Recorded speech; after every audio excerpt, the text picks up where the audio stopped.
Between departure and arrival, there is a domain the mind struggles to place. It is not life as we know it, and not the final return either. It is a state where the soul is no longer distracted by the body, yet not fully unveiled. What happens there reshapes everything that follows. Ibn Arabi speaks of Barzakh not as a distant realm to fear, but as a threshold where truth becomes unavoidable.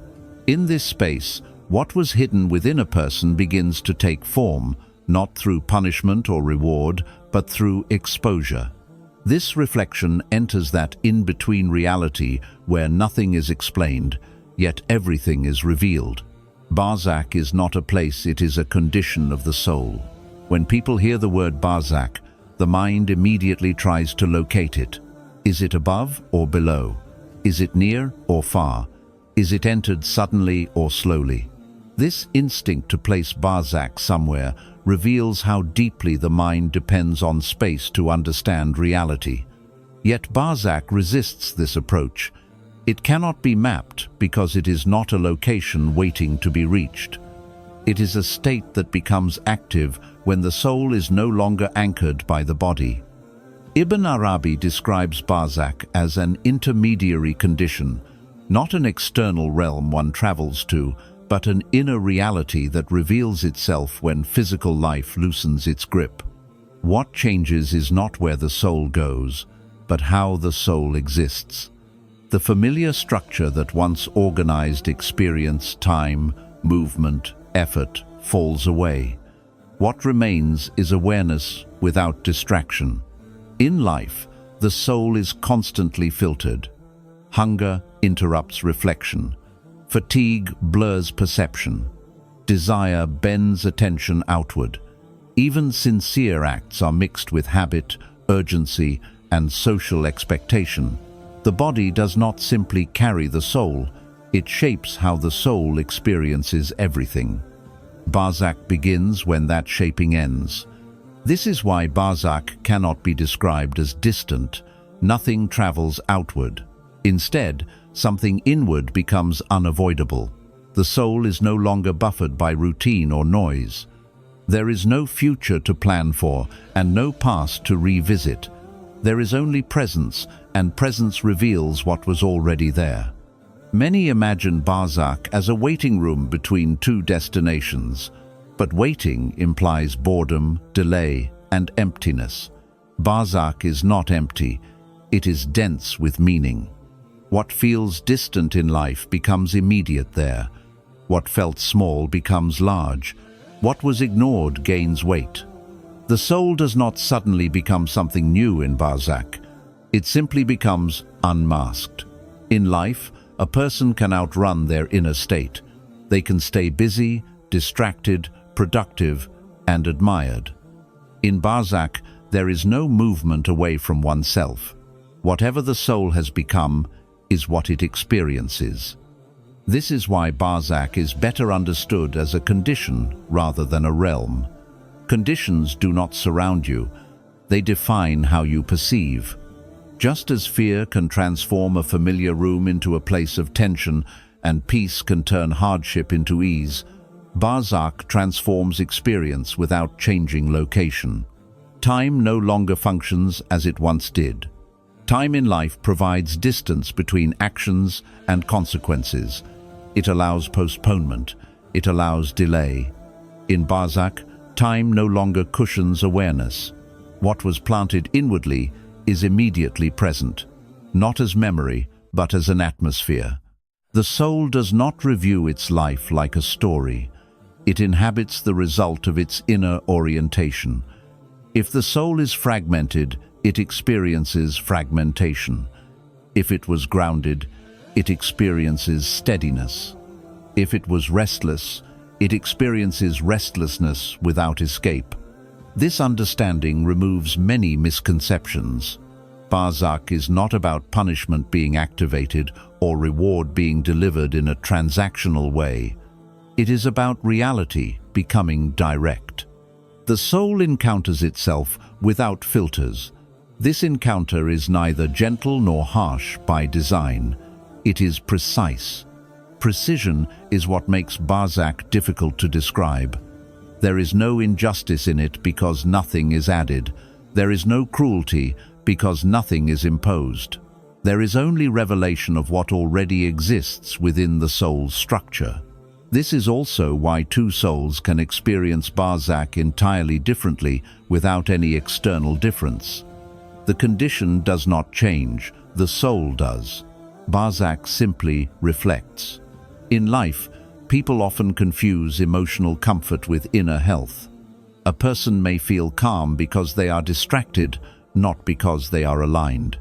In Barzakh, distraction is impossible. Calm must be real to exist.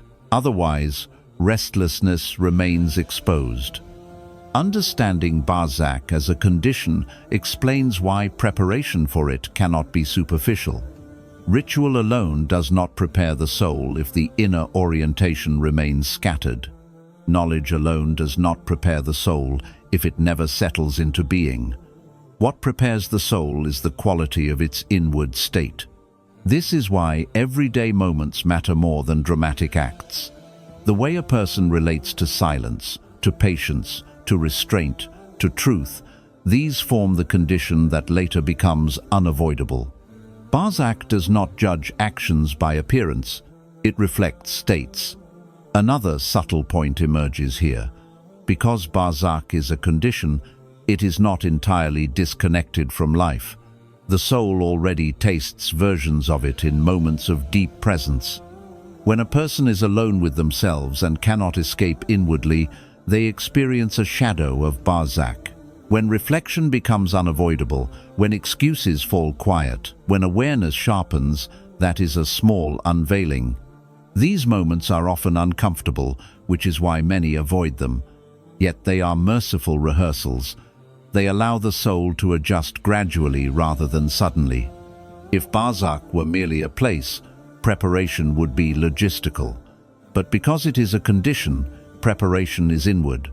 It is about becoming familiar with oneself without constant distraction.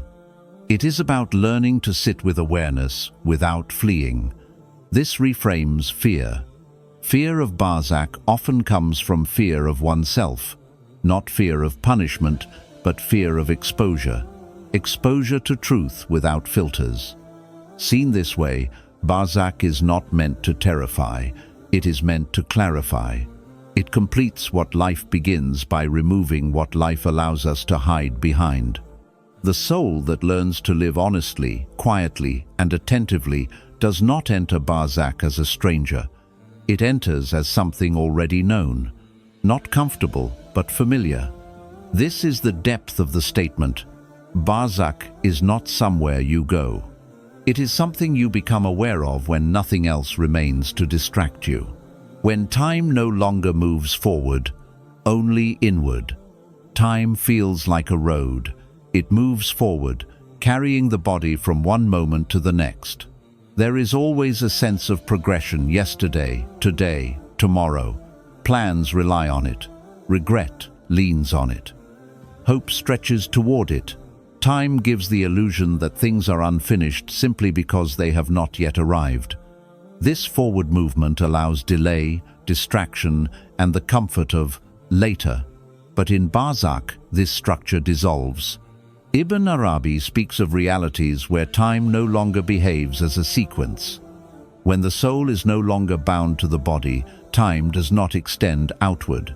It folds inward. There is no sense of waiting for something to happen next. What exists is not anticipation, but immediacy. This inward movement of time changes everything about experience.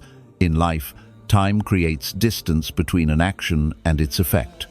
A person can act unjustly and feel nothing immediately. They can neglect truth and postpone its consequences. Time allows separation. In Barzakh, separation collapses. When time moves inward, what was spread across years becomes concentrated. The soul does not replay events chronologically. It inhabits the weight of what those events formed within it. Regret is no longer about something that happened before. Peace is no longer about something hoped for later. Everything gathers into a single awareness. This is why Barzakh does not feel like a duration. It feels like depth. The soul is no longer counting moments. It is encountering states. The question is no longer how long, but how aligned. Time no longer measures progress. It reveals the condition. In worldly life, people often rely on time to soften truths. Pain fades, memories blur, habits dull awareness. Time becomes a cushion. In Barzakh, time does not cushion. It clarifies. Whatever the soul leaned on to delay inner reckoning is no longer available. This inward time does not rush. It does not drag. It simply is. The soul cannot escape it by distraction or movement. There is nowhere else to go. This is why Barzakh is described as a threshold rather than a journey. Movement happens, but not spatially. When time turns inward, the soul becomes present to itself without interruption. In life, even reflection is interrupted by noise, responsibility, fatigue, and desire. In Barzakh, awareness is uninterrupted. This does not mean constant thought. It means continuous presence. Presence is heavier than thought. Thought can wander, presence cannot. Presence holds whatever exists within the soul steadily. This is why even subtle inner tendencies gain importance. A quiet resentment ignored in life may become a dominating atmosphere. A small patience practiced consistently may become a source of stability. Because time no longer moves forward, there is no sense of, "I will change later." Change has already concluded. What the soul cultivated is what it carries, not as memory, but as reality. This inward time also explains why Barzakh feels intensely personal. Two souls do not experience it the same way, because each soul carries a different inner composition. Time does not unfold externally to standardize experience. It reveals internally. Another consequence of inward time is that intention outweighs action. In life, action is visible and intention is hidden. In Barzakh, intention becomes visible because it shaped the soul more deeply than action ever could. Actions were moments. Intentions were directions. When time moved forward, intentions could be masked by behavior. When time moves inward, intentions surface as atmosphere. This is also why explanations lose relevance. Explanations belong to sequence, cause, effect, justification. In inward time, justification has no place. The soul does not explain itself. It is itself. The inward movement of time removes the illusion of incompleteness. In life, people often feel unfinished, as if they are still becoming. In Barzakh, it has settled. The soul is no longer forming. It is revealing. This does not mean growth is impossible, but it means growth takes a different form. It is not acquired through effort or decision. It emerges through exposure. What is already present deepens. What is absent cannot be forced. This realization reframes urgency. Life feels urgent because time moves forward and seems limited. Barzakh feels intense because time moves inward and feels inescapable. Neither is meaningless. Each teaches a different relationship to awareness. Understanding this helps the living recalibrate their use of time.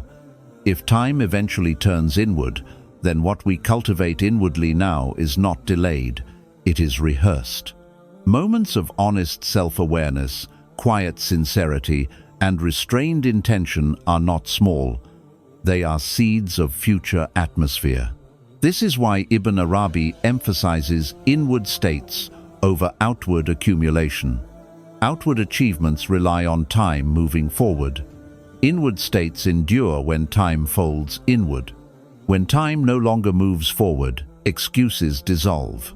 The soul cannot point to future improvement. It cannot lean on past identity. It stands in what it has become. This is not meant to frighten, but to clarify. Life is not only preparation through action, it is preparation through orientation. How one lives time now shapes how one inhabits timelessness later. In Barzakh, there is no clock to watch, no horizon to reach. There is only the soul encountering itself without delay. This encounter is shaped entirely by what the soul practiced while time still moved forward. Time is not taken away, it is completed. The veil that separates bodies, not awareness. Separation feels physical. Distance is measured by space, presence by proximity. We assume that when bodies part, awareness also fades. Yet this assumption belongs to the body's logic, not the soul's. Barzakh introduces a veil that does not function the way the mind expects. It separates bodies, but it does not diminish awareness. In many ways, it intensifies it. Ibn Arabi describes veils not as walls that block perception, but as thresholds that alter how perception operates. The veil of Barzakh removes the body's role as mediator. What remains is awareness no longer diluted by sensation, habit, or physical limitation. The soul does not become less aware when the body is left behind. It becomes aware differently. The body filters experience. Hunger interrupts reflection. Fatigue dulls attention. Pain narrows perception. Even pleasure distracts. Awareness is constantly negotiated through physical states. When the body is no longer the primary interface, this negotiation ends. The veil does not obscure awareness, it removes interference. This is why Barzakh cannot be understood as darkness or absence. It is not a blackout of consciousness, it is a shift in clarity. The body once acted as both a lens and a limiter. Without it, awareness is no longer bound to senses that select what can be noticed. The soul perceives without needing to look, hear, or touch. Many imagine veils as coverings that hide reality, but this veil functions in the opposite direction. It hides the body, not the truth. The separation is not between the soul and reality, but between the soul and the physical form it once used to engage the world. Awareness does not lose access, it loses dependency. Awareness often feels fragile. It comes and goes. It sharpens during moments of intensity and fades during routine. This fluctuation is tied to the body's rhythms. In Barzakh, awareness does not flicker. It does not sleep. It does not drift. It remains present without effort. This constancy can feel overwhelming if one is accustomed to distraction. What was once avoided through busyness or movement can no longer be postponed. The soul cannot look away from itself. Not because it is forced to confront something external, but because awareness is no longer interrupted. The veil also dissolves the illusion that awareness depends on visibility.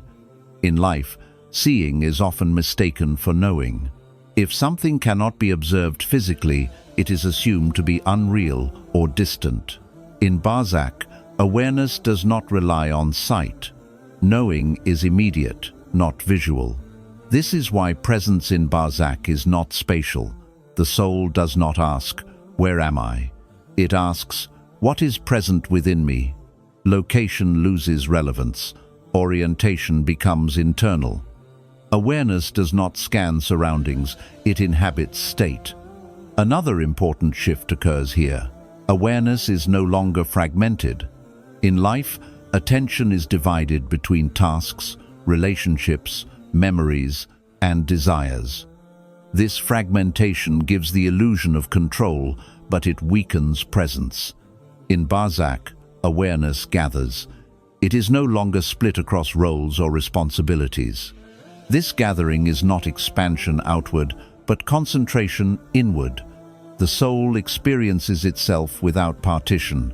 What was compartmentalized in life, belief, intention, fear, hope, now exists together. Awareness does not jump between them, it holds them simultaneously. Because the veil separates bodies and not awareness, Recognition continues without physical interaction. Bonds are not erased by distance. However, they are no longer maintained through gestures, speech, or shared activity. They exist as states of connection, shaped by sincerity rather than proximity. This understanding corrects another common misunderstanding, that Barzakh isolates the soul completely. Isolation implies loneliness, which requires absence. Barzakh does not function through absence. It functions through exposure. Awareness is present, but stripped of familiar forms. The soul does not miss the body the way one misses an object. The body was a tool, not an identity. Once the tool is set aside, awareness does not search for it. It adjusts. This adjustment reveals how much of what we consider self was actually habit.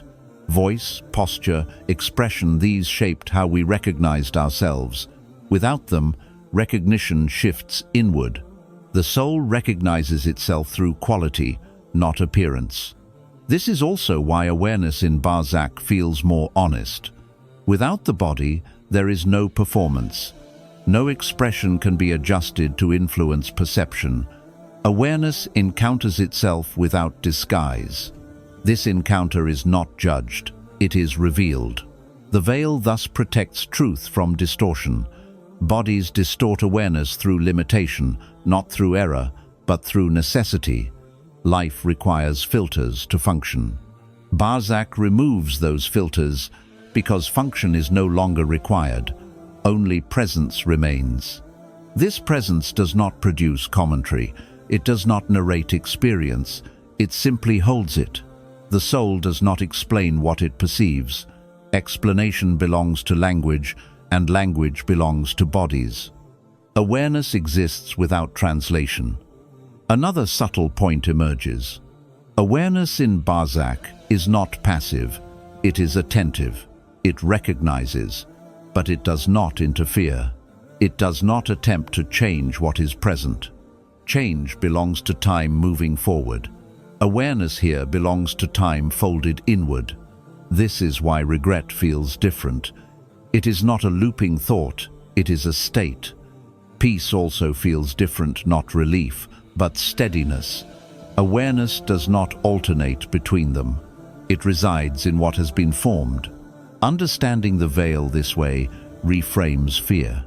Fear often comes from imagining unconsciousness or abandonment. Barzakh is neither. Awareness remains. What changes is the medium. The veil separates bodies so that awareness can encounter itself without mediation. This encounter is not punishment or reward. It is truth in its simplest form. Awareness often asks for proof. In Barzakh, proof is unnecessary. Awareness does not need confirmation to exist. It simply is. This is why the veil is not an obstacle. It is a clarification. It removes what is no longer needed so that what remains can be seen clearly. Why deeds do not follow you, they become you. Deeds are often imagined as things we carry. We picture them like records, stored somewhere outside us, waiting to be reviewed later. This way of thinking makes actions feel separate from identity. A person does something, then moves on. The deed stays behind as a memory, a mark, or an entry. But this separation only exists while the body and time are still in charge. Barzakh removes that separation. Ibn Arabi points toward a deeper reality. Deeds are not external objects that trail behind the soul. They are formative forces.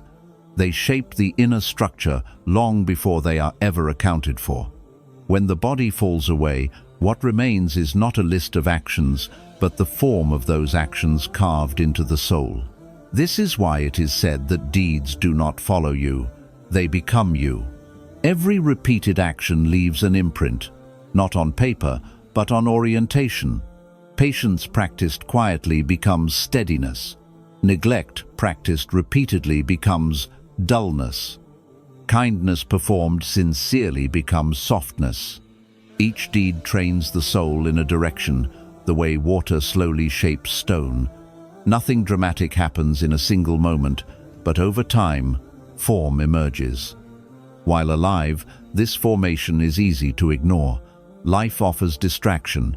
One can perform a generous act and then undo its effect with arrogance.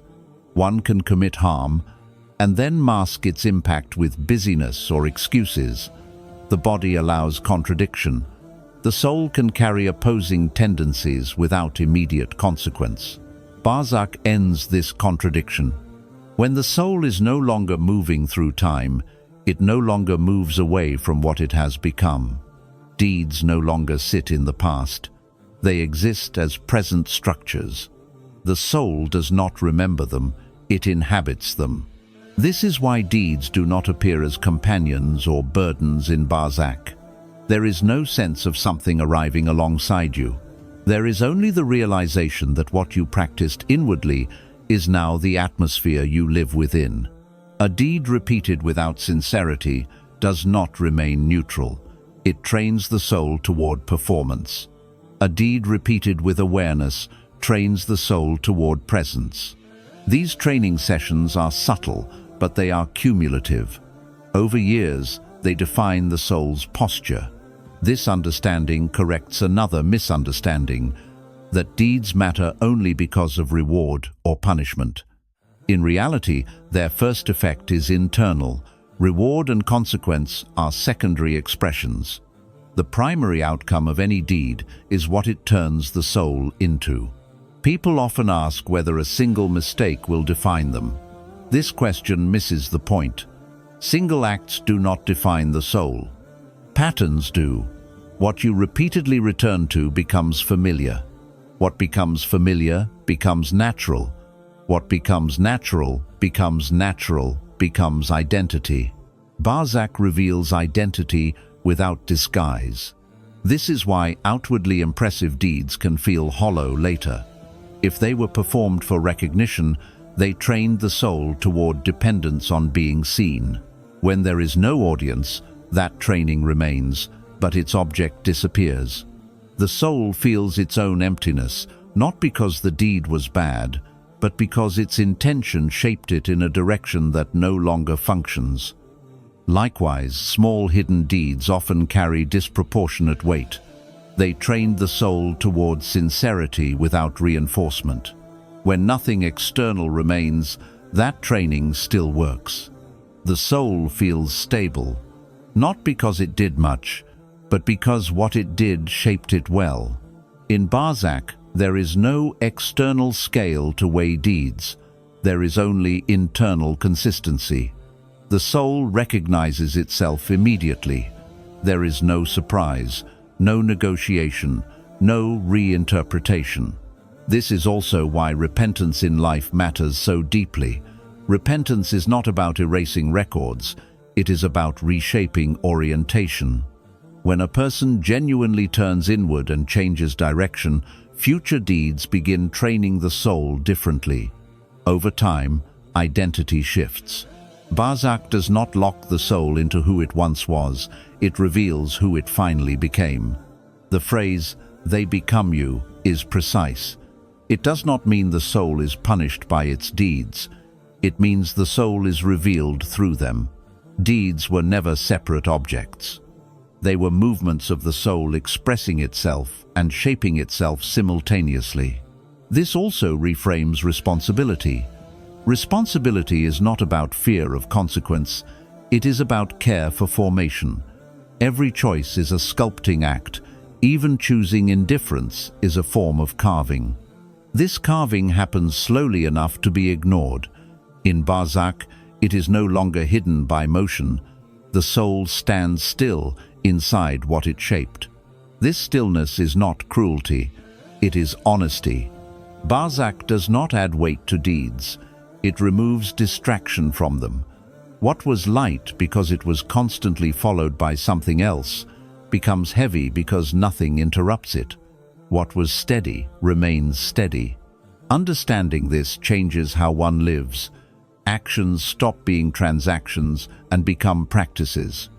The question is no longer, what will this earn, but What will this make me? This is why attention to inner quality matters more than outward quantity. 1,000 acts done mechanically train nothing. A single act done with awareness trains deeply.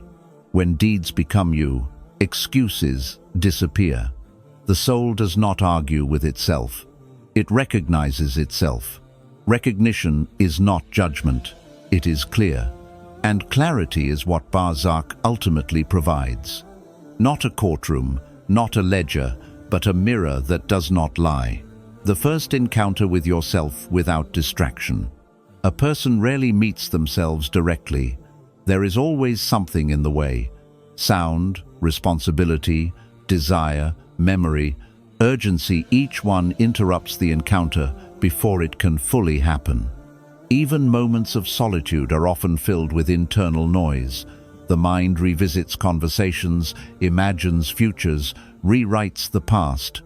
The heart stays busy enough to avoid stillness. Distraction does not always come from the outside.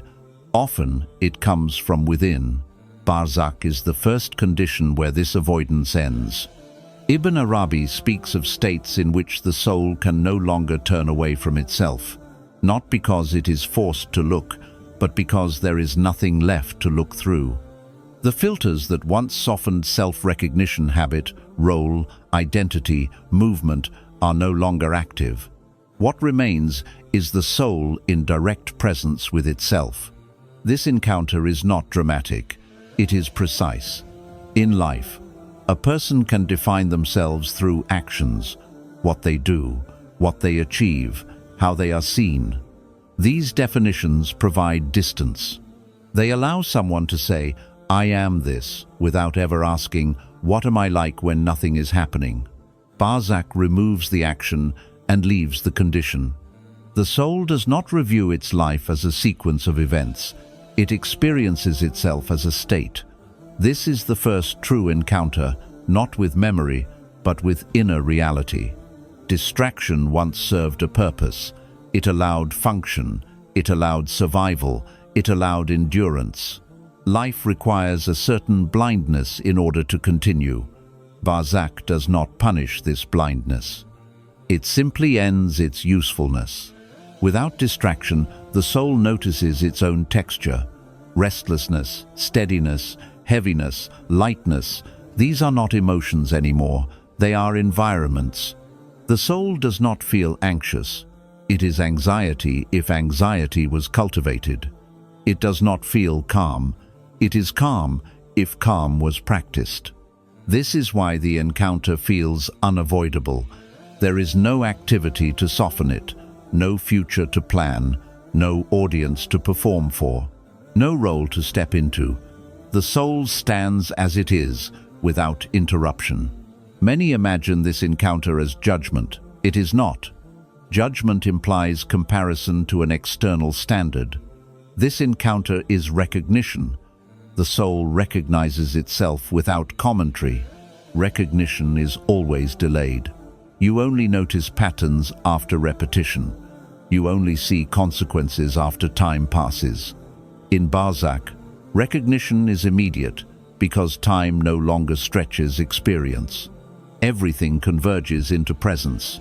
This convergence can feel heavy for a soul that relies on distraction to feel okay. What once felt manageable through movement becomes intense through stillness. But intensity is not cruelty, it is accurate. The soul is not overwhelmed by something new, it is overwhelmed by something familiar it avoided fully inhabiting. Another important shift happens here. Excuses disappear. In life, excuses soften self-perception. I was tired. I didn't know. I meant well. These explanations rely on context. In Barzakh, context dissolves. Only condition remains. The soul does not argue with itself. It simply recognizes. This recognition is not harsh. It is neutral. It does not condemn or comfort. It reveals. This is also where self-deception ends. In life, a person can believe many things about themselves and live accordingly. Belief can float above reality. In Barzakh, belief and reality merge. What the soul believes becomes irrelevant. What it was becomes clear. The first encounter is therefore silent. There are no words exchanged. Language belongs to bodies. Awareness does not speak, it perceives. This perception is steady. It does not blink. It does not turn away. The soul cannot distract itself with reflection about reflection. There is no second layer. What is present is held continuously. This is why even subtle inner habits matter. A habit of resentment that was rarely acted upon may now feel like constant tension. A habit of gratitude that was quietly maintained may now feel like spaciousness. These habits were always present, but life allowed them to fade in and out of awareness. Barzakh does not amplify them, it stabilizes them. The soul also learns that it is not its thoughts. Thoughts belong to time and language. In this encounter, the soul exists without internal dialogue. There is awareness without narration. This is unsettling for those who relied on thinking to orient themselves. But it is also clarifying. The soul no longer asks, "Who am I?" It experiences itself directly. Identity becomes condition, not description. This is the first time the soul cannot outsource understanding. No teacher explains, no book clarifies, no comparison helps. The soul learns itself by being itself. This encounter is not meant to frighten the living. It is meant to reveal what life already offers in fragments. Moments of deep silence, moments when distraction fails, these are small rehearsals. They allow the soul to practice staying present without fleeing. Those who learn to sit with themselves honestly find this encounter familiar, not easy, but recognizable. Those who avoided themselves entirely find it intense, not because they are punished, but because they are unaccustomed to stillness. The encounter does not end. There is no relief through forgetting, but there is also no escalation. What is present remains present. The soul adjusts not by changing, but by accepting. Acceptance here does not mean approval, it means acknowledgement. The soul stops denying what it is. This is the beginning of clarity. Not clarity about doctrine or destiny, but clarity about self. And clarity, once it arrives, does not need to be repeated. This is why Barzakh is described as the first true meeting, not with angels, not with outcomes, but with oneself, finally uninterrupted. How Barzakh reveals what life allowed you to avoid. Life is generous in one particular way. It allows avoidance, not always out of mercy, but out of necessity. A person cannot survive constant self-exposure while carrying responsibilities, relationships, and limitations of the body. So life offers many exits: movement, speech, ambition, routine, even worship when it becomes mechanical. These exits are not sins by default, they are permissions. They allow continuity. Barzakh removes permission. Ibn Arabi points toward Barzakh as a reality where nothing new is introduced, yet nothing can be avoided. What life allows you to step around, Barzakh asks you to stand within. Not as punishment, but as a consequence of clarity. Avoidance often hides itself behind productivity. A person stays busy and believes they are progressing, when in truth they are postponing an inward reckoning. Another avoids through attachment, relationships, roles, responsibilities, believing meaning is external. Others avoid through ideas, explanations, or spiritual language that sounds deep but never settles inwardly. Life does not interrupt these strategies. It allows them because life itself must continue. Barzakh interrupts none of them actively. It simply removes the space they need to function.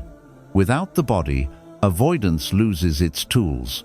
There is no fatigue to blame, no schedule to hide behind, no audience to impress. no future moment where things will finally be addressed. The soul no longer escapes through planning or remembering. What remains is presence with whatever was consistently deferred. This revelation does not come as an accusation, it comes as exposure.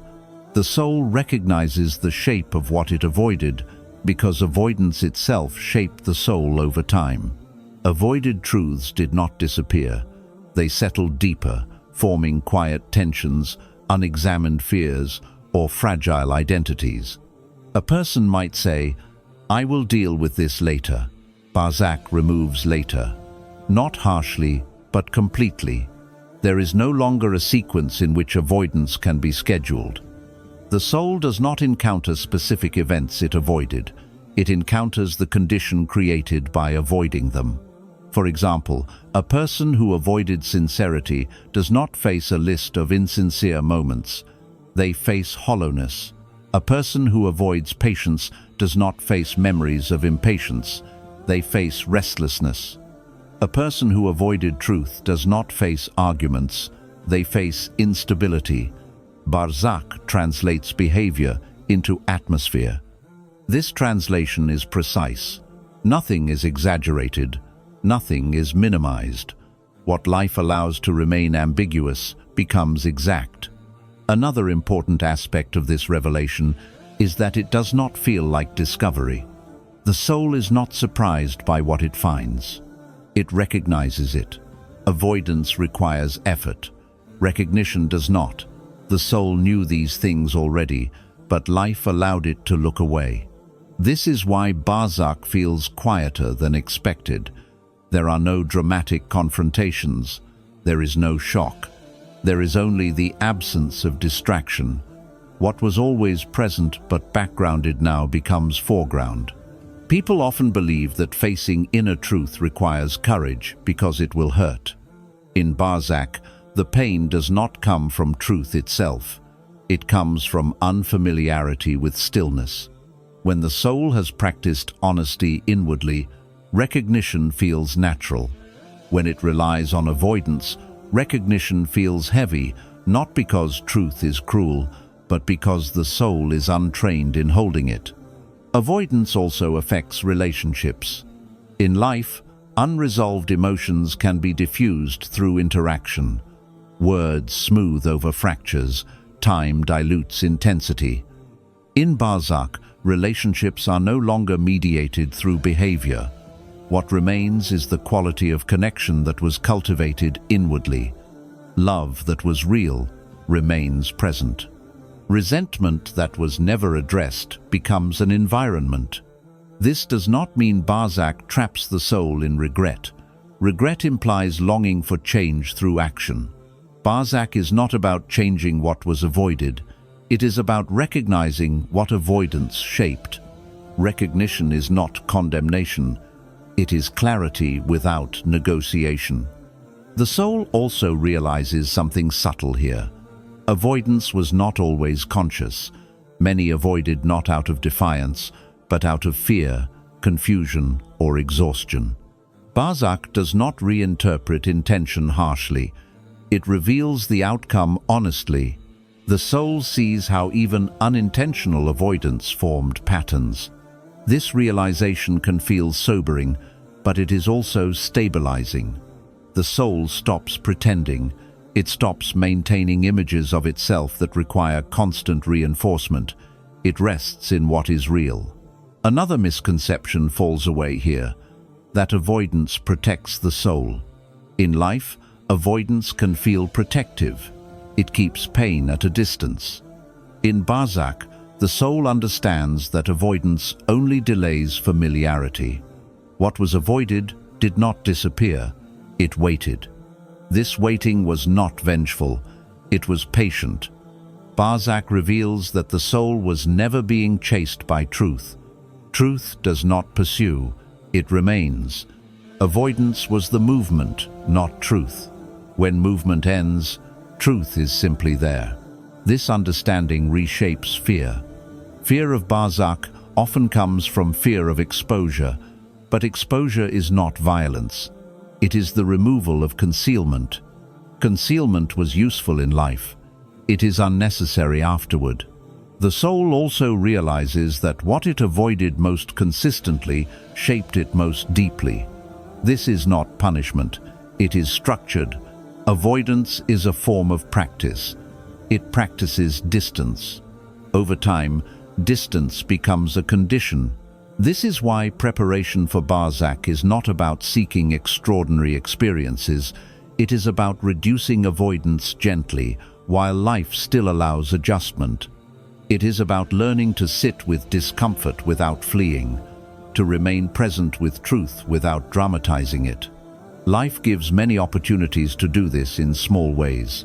Moments of silence, honest reflection, acknowledgement without self-defense. These moments feel insignificant, but they train the soul to remain present without distraction. Barzakh does not ask the soul to face what it avoided in one overwhelming moment. It simply removes the exits. The soul adjusts not through force, but through exposure. And in that exposure, something important happens. The soul stops running, not because it is trapped, but because there is nowhere else to go. What remains is not terror, but stillness, not judgment, but clarity, not punishment, but truth finally uninterrupted. Ibn Arabi on the threshold where identity dissolves. Identity feels solid while the body is active. A person knows who they are by what they do, what they are called, how they are seen, and what they remember themselves to be. Roles gather around the soul like clothing: name, profession, history, reputation, even spiritual self-images. All of these give shape to identity in life. They are not false, but they are provisional. They belong to movement, not to essence. Barzakh is the threshold where these shapes loosen. Ibn Arabi speaks of identity not as something destroyed, but as something revealed to be incomplete. What dissolves at this threshold is not the soul itself, but the idea the soul had of itself while living through form. Identity, as it was known, depended on contrast self and other, past and future, success and failure. When those contrasts fade, identity no longer holds its old structure. This dissolution is quiet. There is no tearing away, no violence. Identity does not shatter, it thins. The soul notices that many of the labels it carried were not essential. They were useful, but they were not fundamental. When usefulness ends, they fall away naturally. Identity is reinforced constantly. People address you by name. You respond to expectations. You defend positions. You remember yourself through memory and story. Each interaction strengthens the sense of, "This is who I am." Barzakh removes interaction. Without reinforcement, identity no longer renews itself. What remains is not emptiness, but presence without description. This is unsettling for the mind, because the mind relies on identity to orient itself. Without identity, there is no narrative to follow, no role to maintain, no image to protect. The soul does not disappear, but it becomes unrecognizable to the categories it once used. Ibn Arabi describes this threshold as necessary for truth to be encountered directly. As long as identity dominates, truth is filtered. A person hears only what fits who they believe themselves to be. When identity loosens, truth is no longer edited. This is why identity dissolves at the threshold rather than earlier. Life requires identity to function. Responsibility, accountability, and relationship all depend on it. Barzakh does not reject identity prematurely. It simply concludes its role. The soul then experiences itself without reference. It does not ask, "Who am I?" because the question itself belongs to identity. Instead, there is awareness without a center, presence without label. This does not mean the soul becomes nothing. It becomes unbound. Boundaries that once defined it dissolve, not because they were false, but because they are no longer needed. The soul no longer distinguishes itself through comparison. Identity is often shaped by resistance. I am not like them. I am different. I stand apart. These distinctions strengthen selfhood. In Barzakh, resistance fades. There is nothing to oppose. Without opposition, identity loses its edges. This loss of edges is not loss of being. It is a loss of separation. Ibn Arabi emphasizes that this dissolution is not annihilation in the crude sense. The soul does not vanish. It becomes transparent to the truth. What was opaque becomes clear. What was dense became subtle. At this threshold, the soul no longer refers to itself as an object. It does not observe itself from outside. Self-consciousness gives way to consciousness itself. There is awareness, but not self-fixation. This is why fear often arises when people think about Barzakh. Fear comes from imagining loss of self as loss of existence. But identity is not existence. It is an arrangement within existence. When it dissolves, existence remains. Another misunderstanding also dissolves here, the idea that individuality is the highest form of being. Individuality is a phase. It allows moral responsibility and relational meaning in life, but it is not final. Barzakh does not erase individuality as punishment. It reveals that individuality was never the whole story. This revelation does not feel like deprivation. It feels like a release from effort. Identity requires constant maintenance. One must remember who they are, defend it, and align actions with it. When identity loosens, effort decreases. The soul no longer performs itself. What remains is a simpler mode of being. Not simpler in concept, but simpler in weight. The soul is no longer busy being someone. This also explains why pride and shame lose relevance at this threshold. Both rely on identity. Pride needs an image to elevate. Shame needs an image to condemn. When identity dissolves, both lose their object. The soul does not congratulate itself. It does not accuse itself. It simply exists in what it has become. Ibn Arabi points out that this threshold is where many misunderstandings about reward and punishment fall away. These concepts assume a stable identity receiving outcomes. At the level where identity dissolves, experience is no longer transactional. It is expressive. The soul does not receive something. It expresses what it is. This expression is not chosen at the moment. It is the result of formation across a lifetime. Identity dissolves so that formation can be encountered without disguise. Another subtle shift occurs. The soul no longer narrates its experience. Storytelling ends. There is no inner voice explaining what is happening. Explanation belongs to identity. Awareness does not explain, it perceives. This perception is steady. It does not fluctuate with opinion or memory. It does not require justification. It simply holds what is present. For those who practiced inward honesty in life, this threshold feels recognizable. Not comfortable, but familiar. They already loosened identity in moments of humility, surrender, or silence. For those who clung tightly to identity, the threshold feels disorienting not because something is taken, but because something is no longer reinforced. This is why Ibn Arabi does not describe this dissolution as loss, but as unveiling. The veil was identity. What is unveiled is presence. The threshold is not crossed through effort. It is crossed through completion. Identity completes its purpose and falls away. What remains is not the self as it was known, but being as it always was, unbound, unclaimed, and unperformed. And this is the hidden depth of Barzakh, not the end of the soul, but the end of pretending to be only what life requires you to be. Barzakh is not meant to be imagined as a distant realm, but understood as a completion of seeing. What dissolves there is not the soul, but the masks it needed while time still moved forward. When identity loosens, what remains is neither loss nor gain, only clarity without distraction. This is why preparation for Barzakh is not about escaping it, but about meeting it already familiar, having learned in life to stand gently with truth when nothing else is left to hold on to.